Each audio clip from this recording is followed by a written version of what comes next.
Bonjour et bienvenue à cette série Apprendre ensemble, refuge d'urgence et centre d'intervention en toxicomanie. Veuillez noter que cette séance est enregistrée. Nous sommes heureux de vous offrir l'interprétation en français pour cette séance. Si vous souhaitez entendre le français, veuillez choisir français à partir du menu d'interprétation au bas de votre écran Zoom. Si vous avez besoin d'aide à tout moment pendant ce webinaire, vous pouvez communiquer avec une de nos productrices en vous servant de la fonction de clavardage. Je suis Lindsay Yarrow et je suis heureuse d'être l'animatrice de ce webinaire. J'aimerais commencer par reconnaître que nous nous réunissons sur un territoire habité par des peuples autochtones depuis le début des temps. En particulier, je reconnais que j'anime ce webinaire depuis Kingston, en Ontario, qui est le territoire traditionnel et non cédé des peuples Haudenosaunee et Anishinaabeg. Nous reconnaissons et apprécions profondément leur lien historique avec cet endroit et l'occasion qui nous y est donnée de nous y réunir. À Excellence en Santé Canada, nous poursuivons notre parcours d'apprentissage et notre engagement à soutenir l'amélioration avec et pour toutes les personnes au Canada. Excellence en Santé Canada est un organisme qui se concentre sans relâche sur l'amélioration des soins de santé avec et pour tout le monde au Canada. Nous croyons au pouvoir des gens et des données probantes et nous savons qu'en les reliant, nous pouvons obtenir les meilleurs soins de santé au monde. Excellence en Santé Canada est un organisme de bienfaisance indépendant sans but lucratif, financé principalement par Santé Canada. Nous sommes heureux de vous informer que ce programme est offert en partenariat avec nos collègues du Centre canadien sur les dépendances et l'usage de substances et le BC Patient Safety and Quality Council. Merci d'avoir pris le temps d'être des nôtres aujourd'hui pour cette conversation importante. Nous sommes reconnaissants que vous ayez pris du temps pour participer à cette séance et nous espérons que les propos du Dr Desani vous aideront dans votre travail. Avant de commencer la conversation d'aujourd'hui, qui commencera dans un instant, Ryan McCarthy se joint à moi, alors je vous demanderai de vous présenter. Merci Lindsay. Très heureux d'être ici. Je suis Ryan McCarthy et je suis directeur de la mobilisation des connaissances au Centre canadien sur les dépendances et l'usage de substances. Et j'aimerais prendre l'occasion de présenter le conférencier d'aujourd'hui, Dr Naheed Dessani, qui est médecin en soins palliatifs et militant pour la justice en matière de santé, qui se consacre à la promotion d'un accès équitable aux soins de santé pour les personnes sans abri et marginalisées. Il a notamment fondé le programme PEACH, Palliative Education and Care for the Homeless, et a été directeur médical d'un programme régional d'isolement et de logement de COVID-19 dans la région de Toronto. Il se passionne pour l'équité en matière de santé au moyen d'activités d'éducation, de défense des intérêts, par le biais des médias, de conférences publiques et de médias sociaux. Il est membre du corps professoral à l'Université de Toronto et à l'Université McMaster. Il s'intéresse à des modèles de soins pour les personnes sans abri et l'accès aux soins palliatifs pour les communautés culturellement diverses. De retour à vous, Lindsay. Merci, Ryan. Merci d'être des nôtres. Nous vous encourageons à saisir vos questions dans la boîte de clavardage pour le docteur Dessani. Ryan et moi avons quand même préparé des questions pour lancer le bal. Nous reconnaissons qu'il y a beaucoup de travail qui se chevauche dans ce domaine et donc nous ne voulons pas limiter la conversation. Si vous avez des questions bien précises, n'hésitez pas à les poser dans la boîte de clavardage. Et si vous préférez ne pas écrire dans la boîte de clavardage, vous pouvez envoyer un courriel à Jessica Hodge. Naheed, si vous me permettez de vous appeler par votre prénom, j'aimerais que vous parliez de votre travail avec les personnes sans abri ou sans domicile fixe et ce qui vous a intéressé par cette communauté. D'abord, merci Lindsay, Ryan et toute l'équipe de m'avoir invité et à tout le monde qui est des nôtres. Je me réjouis de voir quelles sont vos questions. Mais pour revenir à votre question en particulier, Lindsay, le cheminement a commencé pour moi pendant ma formation en médecine. Mes parents sont venus de l'Ouganda dans les années 70 en fuyant la guerre. Alors, j'ai toujours eu cette volonté d'assurer une plus grande justice sociale. Et lorsque j'étais résident à l'Université de Toronto, que je travaillais dans un refuge pour les hommes sans abri, où je me suis retrouvée dans une situation où je devais prodiguer des soins à un homme qui s'appelait Terry. Il est arrivé en douleur parce qu'il avait un cancer assez évolué. Il souffrait d'une maladie mentale, la schizophrénie. Il avait été diagnostiqué il n'y a pas très longtemps dans un centre de cancérologie et parce qu'il était gêné par son apparence, il a commencé à s'isoler et il n'a pas fait de suivi. Il a commencé à se sentir très mal. Alors, il est passé d'hôpital en hôpital, d'urgence en urgence, de clinique en clinique en demandant un contrôle de sa douleur. Il s'est présenté à notre refuge ce jour-là et je me rappelle avoir voulu tisser des liens de confiance avec lui. À ce moment-là, il n'avait vraiment aucune confiance dans le système de soins de santé parce qu'il avait vraiment laissé tomber. Et le lendemain, j'ai décidé de travailler à son plan de gestion de la douleur et j'ai appris qu'il était mort pendant la nuit. Il avait pris des stupéfiants et de l'alcool pour gérer sa douleur et malheureusement, il n'a pas survécu. C'était un événement très traumatisant pour moi, non seulement parce que Terry est décédé, évidemment, mais aussi parce que je ne comprenais pas comment on pouvait laisser quelqu'un d'aussi vulnérable passer dans les mailles du filet sans arrêt dans un centre urbain où on a des soins de premier ordre. Donc, que quelqu'un qui soit sans abri n'ait vraiment aucun accès aux soins de santé, ça m'a fait penser à l'équité dans le monde de la santé et dans le monde plus particulièrement des soins palliatifs. Et d'après cette expérience, comment avez-vous tâché de déceler les écarts en soins palliatifs pour les personnes sans abri? Ce n'était pas que Terry, finalement. Terry n'était que la pointe de l'iceberg. Je suis contente que vous posiez la question, Ryan, parce que je n'étais pas la première personne à découvrir qu'il existait un problème. Il existe une description d'une absence de soins pour les personnes qui sont marginalisées dans notre société lorsqu'ils sont en fin de vie. On en parle depuis longtemps. Il y a beaucoup d'écrits scientifiques à cet effet. Il y a beaucoup de gens qui décrivent le problème des recherches qualitatives, quantitatives, mais il n'y avait pas encore eu d'approfondissement de modèles cliniques, c'est-à-dire comment prodiguer de meilleurs soins. Alors, j'ai commencé à me concentrer sur autre chose. Je voulais exclusivement me concentrer sur l'équité en matière de soins palliatifs. Et éventuellement, j'ai fait une formation plus poussée sur les soins palliatifs à l'Université de Toronto. J'ai dit, si vous ne me laissez pas entrer dans le programme, je vais le faire de toute façon. Alors, mais de toute façon, laissez-moi entrer dans le programme et je vais apprendre. C'est ce que j'ai fait. J'ai posé beaucoup de questions pendant ma formation. Je me suis demandé comment les pauvres, les vulnérables sont-ils traités? Quelle est leur qualité de vie? Comment mobiliser le système? Pourquoi les gens se servent-ils de stupéfiants pour gérer leur douleur? Et quelle est l'interaction entre le système de soins de santé, de soins palliatifs et les refuges? Et j'ai compris vite que un système était très isolé. Et donc, dès que j'ai obtenu mon diplôme avec mes collègues du Inner City Health Associates, on a lancé le programme Peach qui vise à servir les gens où qu'ils se trouvent, qu'ils soient dans un refuge, sous un pont, ça n'a aucune importance. Ça a commencé une fois par semaine à partir du coffre de ma voiture et maintenant on s'occupe de 120 à 130 personnes à tout temps. On a 5 médecins en soins palliatifs, on a une infirmière, on a un travailleur pivot, on a même un psychiatre. Et maintenant, nous intégrons les soins entre les divers éléments du système, dont les refuges. Et donc, c'est le travail que je fais depuis 6 ans. J'aime beaucoup l'idée de travailler depuis le coffre de votre voiture. Vous savez, les hôpitaux sont des structures très importantes, oui, mais beaucoup de soins dans cette communauté se fait de manière mobile, c'est-à-dire qu'on doit rencontrer les gens là où ils se trouvent. Pouvez-vous nous dire quelques mots sur ce qu'est Peach? À quoi ça ressemble au quotidien? Dites-nous quelques mots sur l'équipe. Expliquez-nous de quoi il s'agit. Je suis content que vous parliez de l'aspect social de notre travail.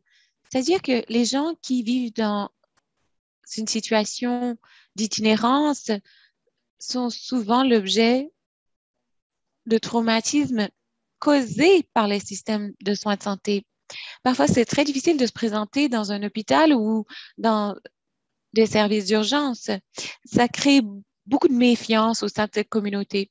Et donc, avoir un programme communautaire, c'est fondamental. Je ne peux pas vous dire que c'est un nouveau concept. Vous avez déjà sans doute entendu parler de soins palliatifs à domicile. C'est possible d'obtenir ce genre d'accès, généralement partout au Canada, quoi que ce soit pas toujours le cas, mais on l'appelle soin à domicile. Systématiquement, on définit les choses comme le domicile, de sorte qu'on exclut les gens qui n'ont pas de domicile. Ce n'est pas jouer sur les mots. On a toujours une incongruité entre les soins mobiles, les soins communautaires et l'absence de domicile. Peach, c'est véritablement mobile. On prodigue des soins dans les centres, quels qu'ils soient, dans des domiciles, où que ce soit, pour prodiguer des soins médicaux aux personnes qui sont en situation d'itinérance ou de précarité. Mais il s'agit aussi de gestion de symptômes, de soutien psychosociaux. Il s'agit de résolution de problèmes pour traiter des inéquités en santé et des déterminants sociaux de la santé. Vous savez, bon, on peut prescrire des médicaments, mais comment peut-on augmenter le montant d'argent dans le compte bancaire de cette personne? Comment lui donner l'alimentation dont elle a besoin? Vous savez, c'est la raison pour laquelle on a une équipe non hiérarchisée, multidisciplinaire. C'est l'infirmière coordonnatrice qui coordonne les soins. On a le travailleur pivot qui est quelqu'un qui a une maîtrise en travail social, qui tâche de trouver des solutions aux problèmes de déterminants sociaux de la santé. Les médecins en soins palliatifs sont des médecins, mais ce sont des personnes qui sont fort axées sur l'aspect social de la médecine. Et on vient d'ajouter un psychiatre à l'équipe. Il a son sac à dos sur le dos. Il se promène à vélo pour rencontrer les gens où ils se trouvent.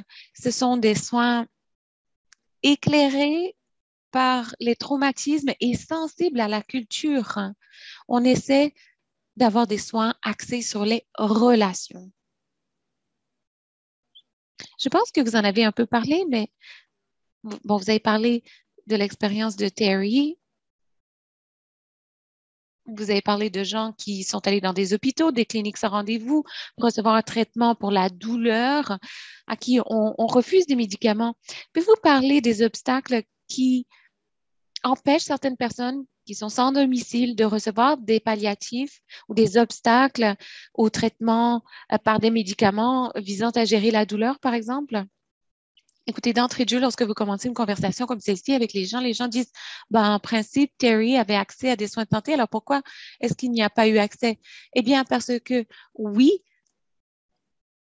on offre des soins assez homogènes, mais ça ne signifie pas équité. Donc, lorsque les gens en situation d'itinérance essaient d'avoir accès à des soins, surtout des soins palliatifs, souvent, ils n'y ont pas accès parce que notre système de soins palliatifs présume, enfin, il y a beaucoup de présomptions, on présume que vous avez un domicile. On parle de soins à domicile. On présume que vous avez un toit, un téléphone, que vous avez des proches aidants qui vont donner des soins supplémentaires à ceux des soins à domicile parce qu'il n'y a personne qui reçoit des soins de santé 24 heures sur 24. On présume souvent que vous ne prenez pas de stupéfiants. Si vous prenez des stupéfiants, la réponse c'est toujours abstinence. Et ça signifie que les gens qui prennent de la drogue passent dans les mailles du filet. On sait que les gens ont des problèmes de santé mentale. Ils ont été diagnostiqués. Quand je parle de diagnostic, je veux dire pour leurs problèmes physiques. Et dans ces cas-là, ils reçoivent des soins vraiment à la toute fin de leur vie s'ils en reçoivent. Alors, ces obstacles sont énormes, mais vraiment, c'est l'absence de lien, de relation. Et si on pense aux refuges, aux abris de partout au Canada, bien que certains essaient d'intégrer les soins palliatifs, souvent, les soins palliatifs, pour eux, c'est un concept étranger. C'est au système de santé de s'en occuper. Et en fait, ça n'est pas le cas. Alors, ce qui se produit, c'est que beaucoup de gens passent dans les mailles du filet. Alors, c'est la raison pour laquelle je pense que les soins palliatifs sont importants. Enfin, c'est important pour tout le monde, n'est-ce pas? Pas seulement pour les personnes sans abri, mais les soins palliatifs sont importants parce que les gens qui vivent en situation d'itinérance au Canada sont sans doute les personnes les plus malades. Ils sont beaucoup plus susceptibles d'avoir l'hépatite, d'avoir un cancer, une maladie cardiaque et l'espérance de vie pour quelqu'un en situation d'itinérance est estimée en maximum 47 ans. Il y a des endroits où on dit 42 à 52, mais enfin, c'est la moitié de l'espérance de vie du Canadien qui a un toit. Donc, c'est un déterminant social de la santé fondamentale. Moi, je suis médecin en soins palliatifs, c'est pourquoi je vois les choses sous cet angle. C'est difficile de contrer des données aussi solides que celles-là. Oui, les soins palliatifs sont importants pour tout le monde, mais surtout pour cette population parce qu'elle en a besoin et parce que c'est un droit humain. Merci. J'apprécie beaucoup le contexte que vous nous donnez, à quel point l'enjeu est important. Vous l'avez un peu évoqué, mais je me demande si on ne pourrait pas approfondir la question des obstacles systémiques auxquels font face les gens lorsqu'ils cherchent à avoir accès à des soins palliatifs et certainement les préjugés par rapport aux personnes qui vivent en situation d'itinérance, qui prennent des stupéfiants. Pouvez-vous nous donner des exemples, des moyens par lesquels votre équipe surmonte ces obstacles associés à la stigmatisation? Bon, par exemple, vous disiez que vous rencontrez les gens là où ils se trouvent avec des méthodes mobiles, mais avez-vous, par exemple, aussi des moyens systémiques d'éliminer ces obstacles? Eh bien, je ne peux pas dire qu'on a trouvé la solution, mais on prescrit des opioïdes aux personnes qui ont un trouble de consommation. On le fait dans le contexte de la qualité de vie et on le fait grâce à une approche centrée sur la personne. Deux personnes n'ont pas le même plan. Vous savez, il faut être adapté, il faut un suivi, un soutien dans la communauté. Et donc, on offre une gestion de la douleur à des personnes qui n'auraient pas accès normalement à ces médicaments parce qu'ils souffrent d'une accoutumance. Et par ailleurs, nous travaillons avec beaucoup de gens dont on a la charge parce que ils ne sont pas toujours en situation de fin de vie. Quand on pense à soins palliatifs, bon, c'est vrai qu'il y a beaucoup de gens qui ont des soins palliatifs en fin de vie, mais il y a beaucoup de gens qui se tournent vers un programme Peach simplement parce qu'ils ont une maladie grave. Et s'ils sont bien soutenus, ils peuvent s'en sortir. Dans bien des cas, on a des aiguillages vers le programme Peach et en travaillant avec eux, on a sauvé leur vie. C'est vraiment étrange pour quelqu'un qui travaille en soins palliatifs de le dire, mais je pense aux gens qui souffrent d'MPOC, de VIH, de maladies cardiaques ou de maladies autres que le cancer, avec une bonne gestion, si vous avez des soutiens sociaux, un toit, de l'argent, des aliments convenables, vous pouvez vous remettre sur pied. Et souvent, on peut accompagner nos clients au rendez-vous. Il y a beaucoup de gens qui veulent aller voir un spécialiste, mais ils n'ont pas de transport, ils n'ont pas de ressources, ils n'ont pas de soutien. Alors, on les accompagne. Et vraiment, nous défendons ces clients dans un système très complexe. C'est nous qui demandons, par exemple, la chimiothérapie. Par exemple, quelqu'un nous dit, ah ben, cette personne ne peut pas recevoir de chimio parce qu'elle est sans abri. Et on leur dit, non, c'est pas vrai, ils sont dans le programme Peach. On a trouvé un logement pour cette personne ou on a des soutiens pour cette personne. Alors, c'est ce qu'on fait, on essaie de les défendre. Il y a différentes dimensions à la question, mais je pense qu'il faut vraiment accompagner les gens, pas parler en leur nom. C'est pas seulement les soins centrés sur la personne, ce sont des soins centrés sur les relations. Et donc, on se concentre sur les liens de confiance. Ryan, nous avons reçu quelques questions. Alors, je pense que c'est pertinent. Alors, je vais les soulever si vous voulez bien. La première question dit, programme formidable. Il y a beaucoup d'observations d'ailleurs à ce propos. Est-ce que vous avez envisagé de mettre le programme à l'échelle en dehors du centre de Toronto?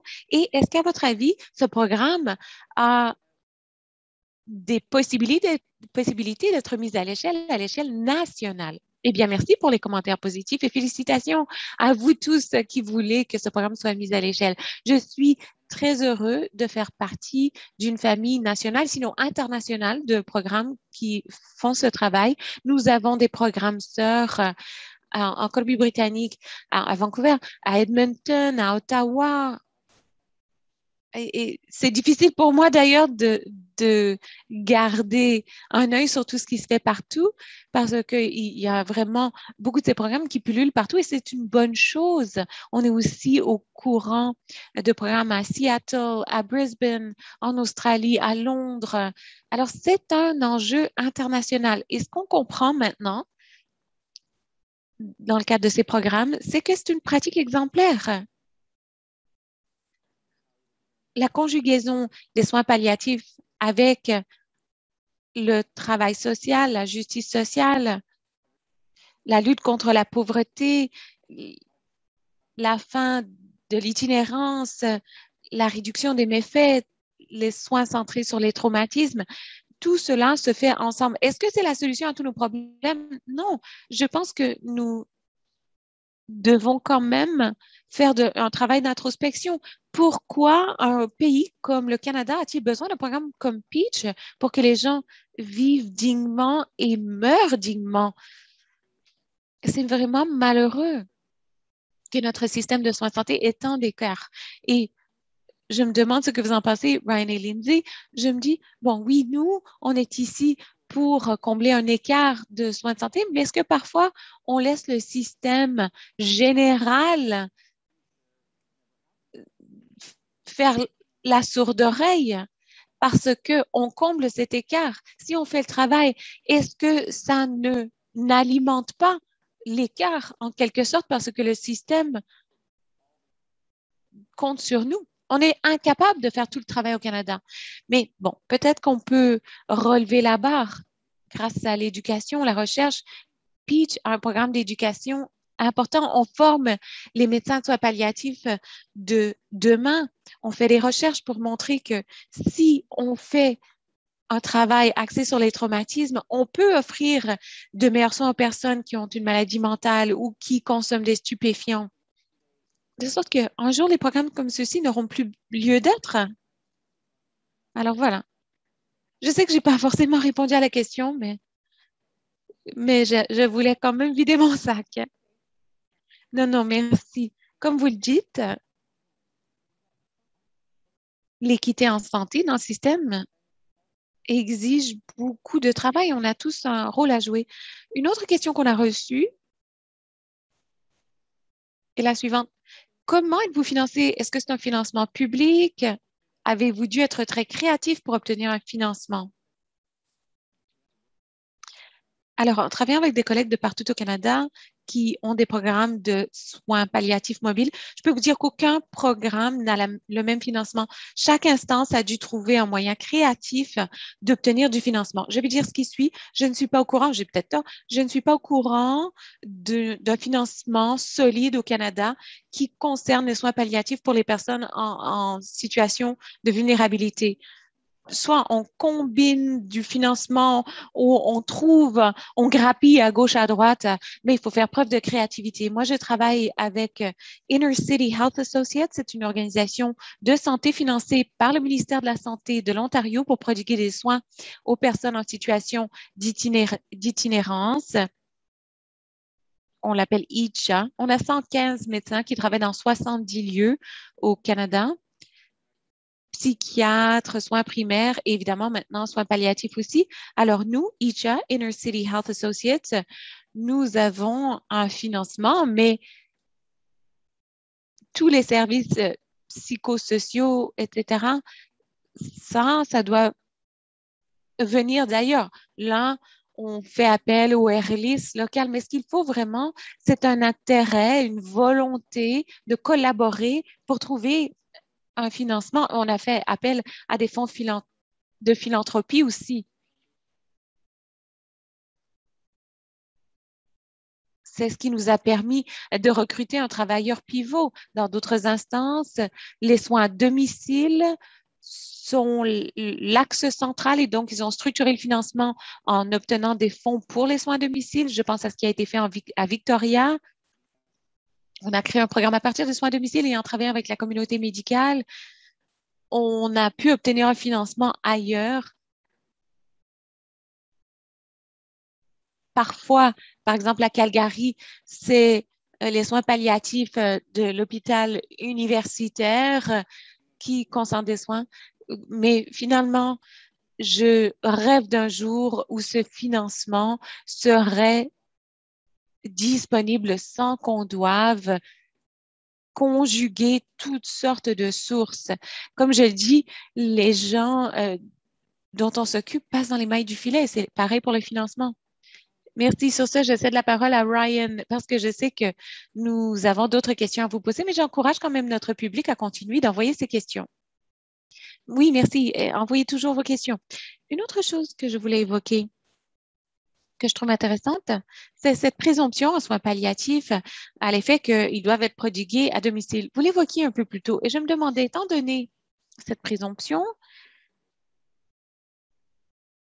quelles sont vos approches lorsque vous travaillez dans des abris, des refuges? Est-ce qu'il y a moyen d'appliquer les notions de pitch dans ces milieux? J'aimerais souligner le travail de Dr. Khalid Sahara à Victoria, qui est chercheur de premier plan. Elle est infirmière clinicienne aussi, mais elle fait un travail formidable pour répondre à ces questions. J'ai eu le grand plaisir de travailler avec elle et nous avons publié un document intitulé Too Little, Too Late concernant les soins de fin de vie des personnes les plus précarisées, donc les personnes en situation d'itinérance. Et donc, cette étude visait à répondre à cette question. C'est une étude qui s'est déroulée sur 3 ans à Victoria. Est-ce qu'on a constaté quelque chose? D'abord, on a constaté que dans certains cas, parce que les clients sont souvent aux prises avec une mort imminente presque tous les jours, ils voient les soins palliatifs comme un luxe. Ils se concentrent davantage sur l'argent, la nourriture, enfin, les premières nécessités. Les soins palliatifs doivent être vus comme un droit, mais pour eux, c'est périphérique. Un autre problème, c'est que les refuges et les abris trouvent que les soins palliatifs sont un peu risqués. Il y a cette présomption que s'il y a un décès dans le refuge, c'est une mauvaise chose. Sur le plan historique, les décès dans le secteur sont perçus comme une mauvaise chose. Par exemple, quand il y a une mort de surdose, moi, je rappelle toujours aux gens que 90% des Canadiens veulent mourir à la maison. Les personnes sans abri sont dans la même situation. Ils voient votre refuge d'urgence, votre centre, comme leur maison. Il y a aussi des agences communautaires de soins à domicile qui sont parfois un obstacle.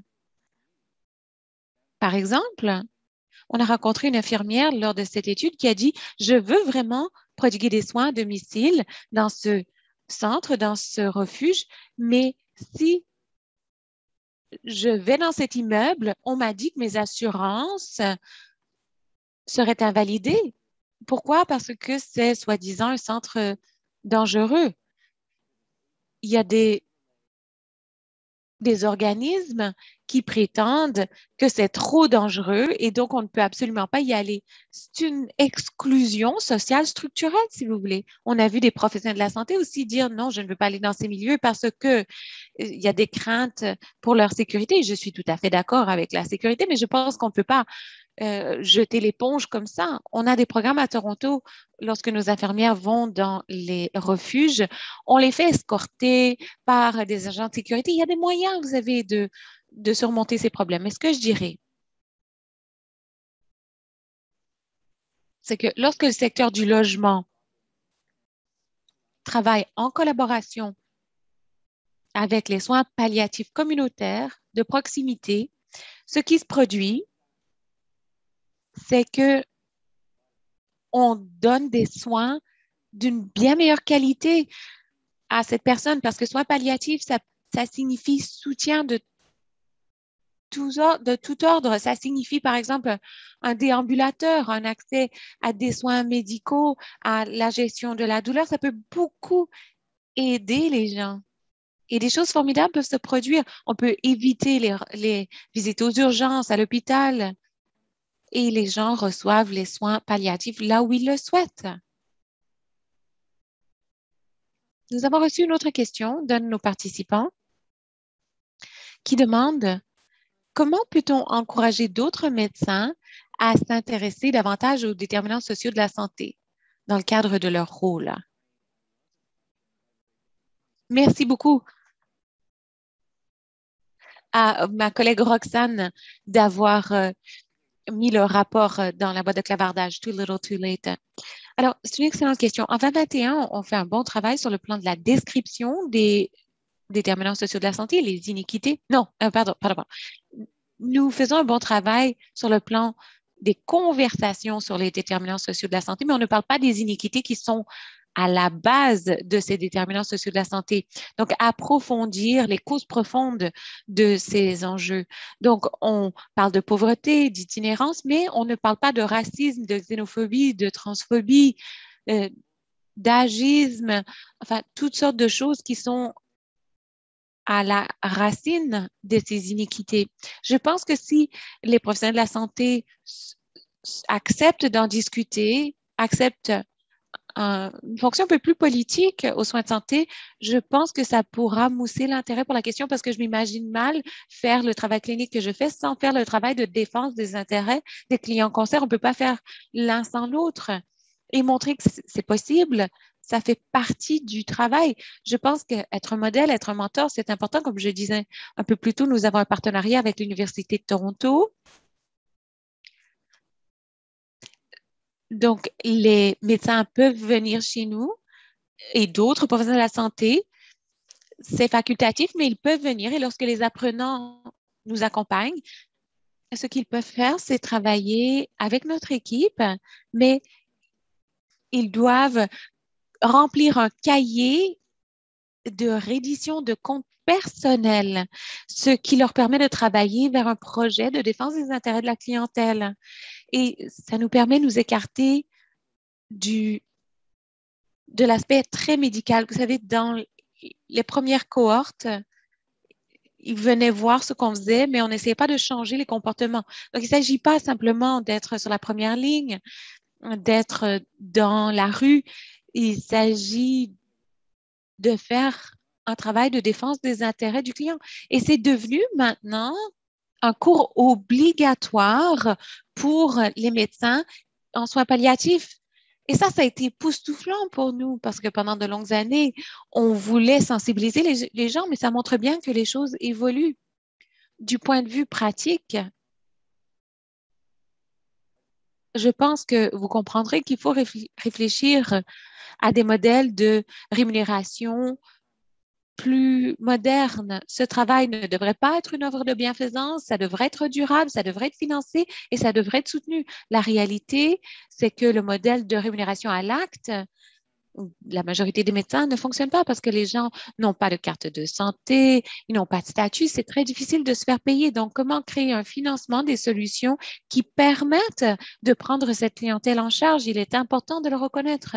Alors, ce sont certains des facteurs qui, à mon avis, pourraient s'améliorer et pourraient permettre à une culture comme celle que je privilégie de s'épanouir. Je vois que nous avons une autre question dans la boîte de clavardage. Julia Schultz demande, pouvez-vous parler de ce qui s'est passé à Ottawa?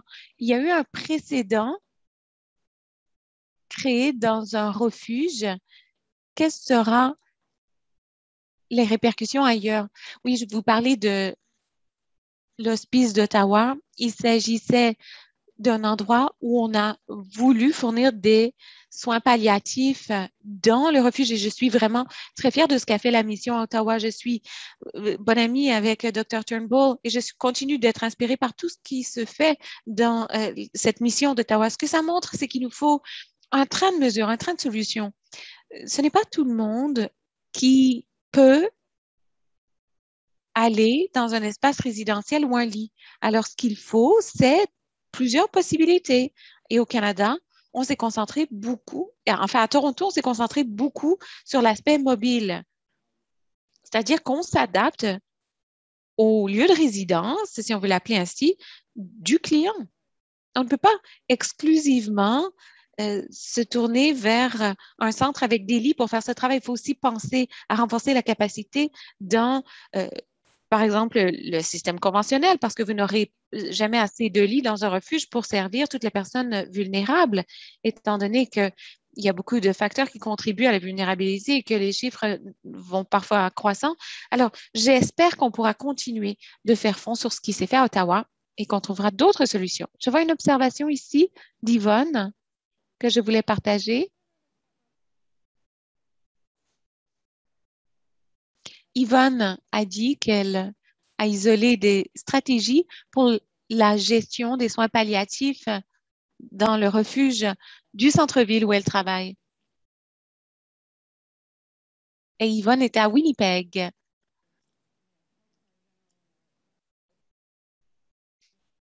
Vous savez, c'est vrai, on a souvent des projets pilotes, des interventions, mais elles sont souvent peu pérennes. Oui, parfois, je fais des communications, j'ai des conversations comme celle-ci et le concept du programme Pitch peut être un peu intimidant, mais ça n'est pas censé être le cœur de mon propos. Vous devez comprendre que nous sommes à Toronto, on est dans une grande ville, c'est très compétitif. Si on n'avait pas une image de marque, si vous voulez, je ne pense pas que les gens nous regarderaient, enfin, ne porteraient pas attention à nous. Mais vous n'avez pas besoin d'un programme aussi spécialisé que nous. Vous savez, j'ai été dans des collectivités partout au Canada, j'ai prononcé des discours, j'ai eu des rencontres après coup pour travailler avec, par exemple, le service d'urgence, le service de cancérologie, le refuge local et en cassant une croûte ensemble, on crée une collaboration. Ça n'a pas toujours besoin d'être un grand programme, une grosse bureaucratie, une administration. Ça peut être simplement des personnes qui sont prêtes à faire les choses différemment.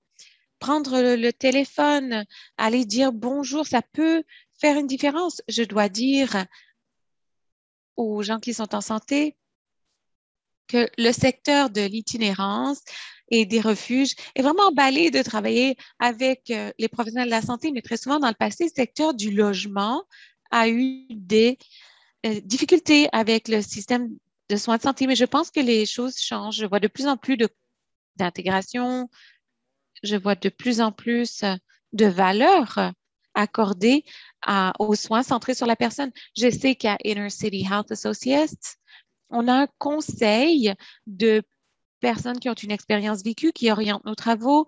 On parle à des proches aidants, des partenaires de soins. Alors, je pense que ce changement de culture va beaucoup contribuer à de nouvelles formes de collaboration, de nouveaux programmes. Mais les collègues du secteur du logement sont certainement prêts à travailler avec nous dans le secteur médical. Bien. Et étant donné que nous sommes au beau milieu d'une pandémie difficile de l'occulter, évidemment, certains services ont été perturbés en raison de la pandémie. C'est le cas des services aux personnes sans domicile fixe. Quel impact ces perturbations ont-elles eu sur votre clientèle? La COVID-19 a changé notre monde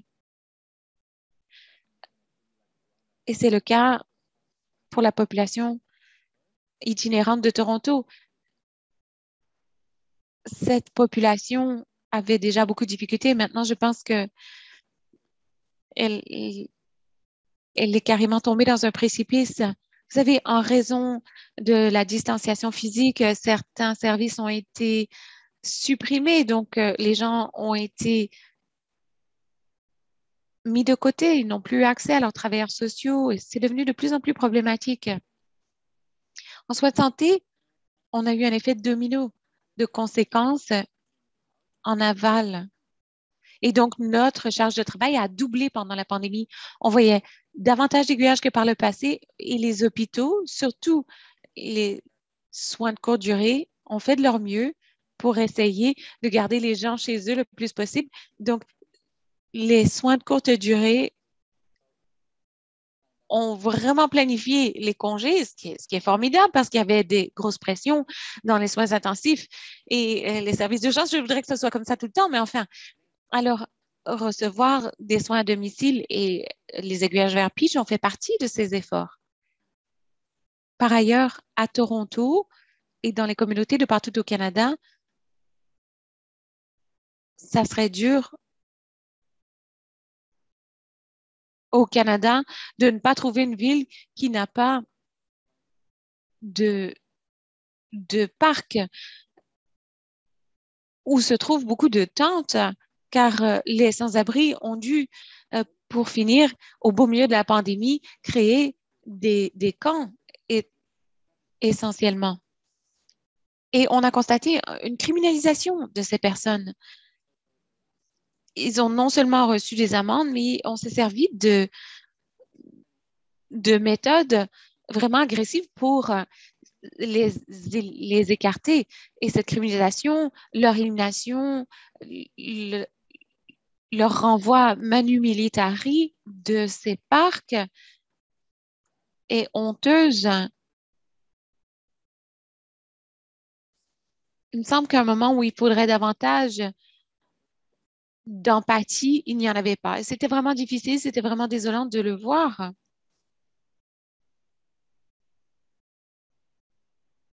On a vu beaucoup plus de décès par surdose et de surdose. Carrément, on a constaté beaucoup de stupéfiants contaminés, enfin, plus d'insécurité alimentaire. Enfin, je sais que je divague un peu, mais il y a eu beaucoup de conséquences, hein.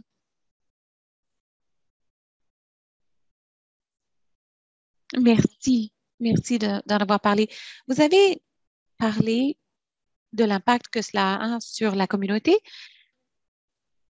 mais ça a un impact sur l'équipe aussi qui essaie de prodiguer des soins. Pouvez-vous nous dire quelques mots sur les stratégies que vous avez mises en œuvre, hein, soit à Inner City Health Associates ou ailleurs, qui ont pu soutenir la santé mentale du personnel? C'est un thème dont on entend beaucoup parler de la part des prestataires de services. L'impact de ces crises sur les prestataires eux-mêmes aussi.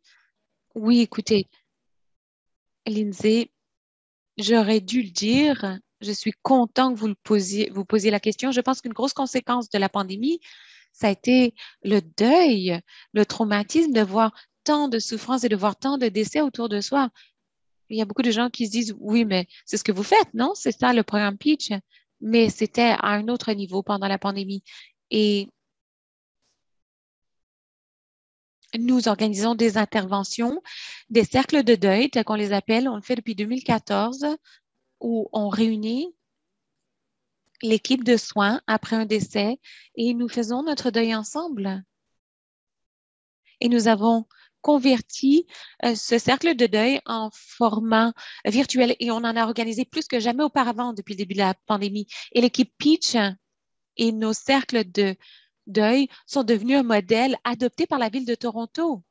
Chaque fois que quelqu'un décédait dans le programme d'hôtel pour les personnes précarisées, on a fait 2, 3 cercles de deuil par semaine. Et pour ceux d'entre vous qui ne connaissez pas ces cercles de deuil, cela permet, au travers de la santé, aux travailleurs sociaux, de se réunir. Nous allumons une flamme et nous observons une minute de silence. Nous rions ensemble, nous pleurons ensemble, nous pensons à cette personne qui est décédée et ensuite, on se soutient l'un l'autre pour être prêt à affronter une nouvelle réalité difficile. Je ne vais pas vous dire que ça règle tous nos problèmes, mais pour moi, ça a été une occasion de créer des espaces qui permettent aux gens d'exprimer leur tristesse, hein, avec une communauté qui comprend. C'est une chose d'en parler à ses proches, mais ce n'est pas tout le monde qui a un proche à la maison. Ce n'est pas tout le monde qui peut parler à ses proches. Et ça ne se fait pas tellement en santé. C'est un nouveau concept, croyez-le ou non, très intéressant. Pendant la pandémie de COVID-19, j'avais des gens des programmes d'urgence, de chirurgie, de pédiatrie qui me disaient, on aime beaucoup le concept. Est-ce qu'on peut se servir de ces cercles de deuil chez nous? Et je disais, oui, absolument. C'est conçu pour le monde pré-COVID, mais depuis le début de la pandémie, ça a pris toute une ampleur qu'on n'avait pas anticipée. Mais je pense que globalement, il faut faire davantage pour aider les travailleurs sociaux et les travailleurs de la santé qui sont en contact avec ces populations. Vous avez l'épidémie de décès en raison des surdoses. Enfin, c'est difficile pour les travailleurs. Et je n'ai pas encore vu de financement continu pour ce genre de programme. On parle beaucoup de résilience. Oui, parlons de résilience, mais donnons les soutiens aux gens pour qu'ils n'aient pas besoin d'être résilients ou pas aussi résilients. Voilà un exemple très percutant. J'aime bien que vous parliez du fait qu'on peut s'en servir dans tous les environnements, pas seulement dans votre secteur. Ça s'applique à tous les secteurs où on vit beaucoup de pertes et de deuil. Il est important de partager ces expériences, de se sentir accompagné.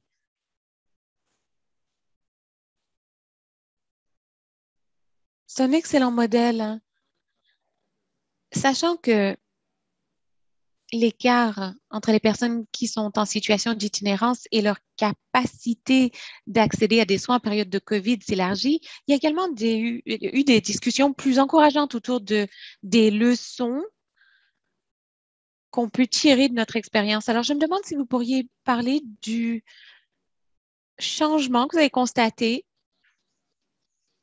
autour de la conversation concernant l'itinérance et la capacité à obtenir des soins de qualité en période de pandémie. Qu'est-ce qu'on devra continuer d'évoquer après la pandémie?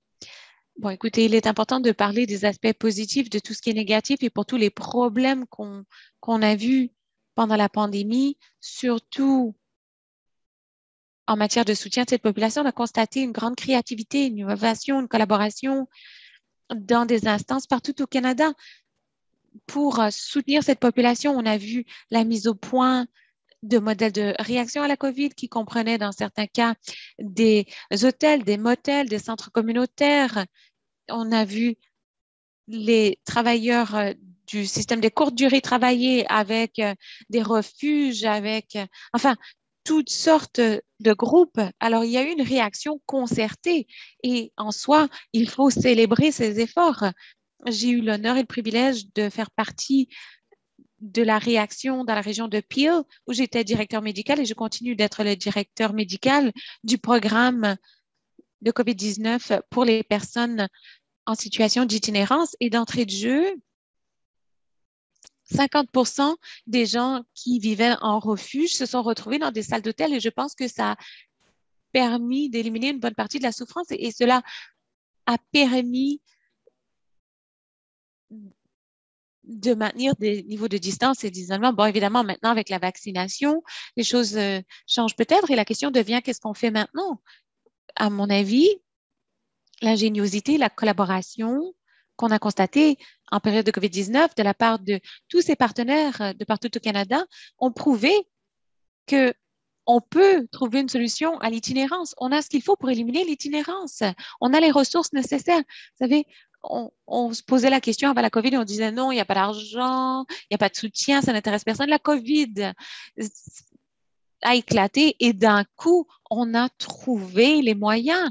Alors, je pense qu'il faut tâcher de faire feu de tout bois maintenant. Je sais qu'à Toronto, il y a une conversation dans les médias cette semaine, du moins, concernant le fait que les hôtels vont mettre bientôt les gens dehors. Est-ce qu'on va demander aux gens de retourner dans la rue, dans des refuges, dans des situations insalubres où les gens sont entassés dans des salles, ou est-ce qu'on ne va pas continuer de travailler à éliminer l'itinérance?